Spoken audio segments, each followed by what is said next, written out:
Good morning, students. Today we will discuss about the characteristics of solid. Students, as you are familiar with this topic, in earlier classes also you have studied about what is solid and what are their characteristics. But let us recall them again. So basically, if defining solid, so solid is simply a matter that is solid, it is a state of matter. So a matter is said to be solid when its constituent particles are closely packed. Okay, so from here you have to just correlate about the states of matter. So basically, as we know, there are three states of matter: solid, liquid and gas. Okay, among them there are two more, that is Bose-Einstein condensate.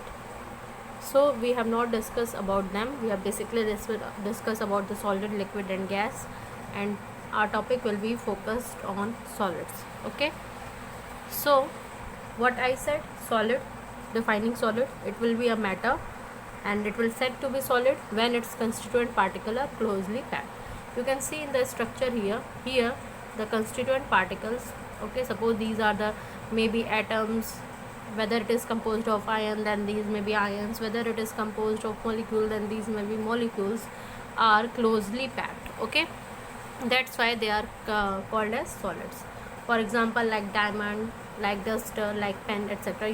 Diamond can rub any surface. Okay, from diamond we can rub any surface, so it is that much hard. And why it is so? Because its particles are so closely packed. Okay, now students, talking about the characteristics, properties of solid, as I know that these terms, you are familiar with these terms, but just recall all of them.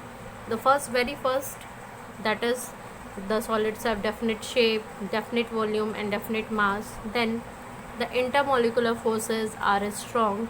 Okay, because the particles, or you can say the atoms, the molecules are closely packed, that's why the intermolecular forces are strong.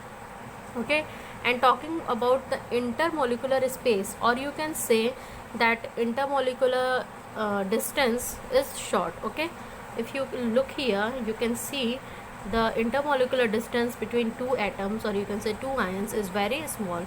So talking about intermolecular space, it is small. Okay, and talking about intermolecular force, this will be high.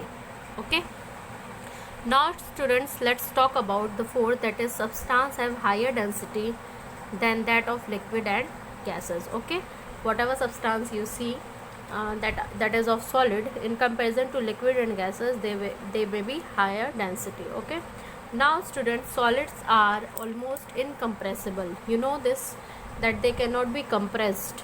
Okay, as if later in this chapter you will see that the solids are further classified on the basis into amorphous and crystalline, and then you will see that in the category of amorphous, there will be like rubbers, etc.